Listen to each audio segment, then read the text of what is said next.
Hi guys, magluluto tayo ng sinabawang manok ngayon. Gagamit tayo ng kamatis, sibuyas, bawang. Hindi ko yan nilagay dyan yung paminta. Tapos itong kalkalunay. At saka hindi mawawala itong paborito nating malunggay. Tara, simulan na natin.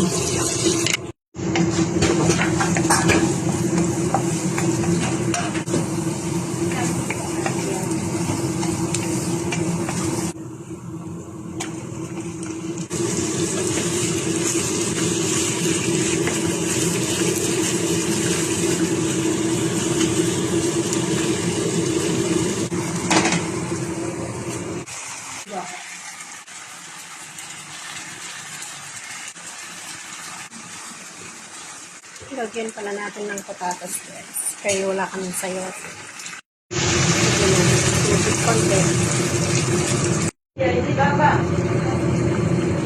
Guys, yung kalkalunay may kasaming jarjer yan. Jarjer na gulay. Jarjer na gulay ha.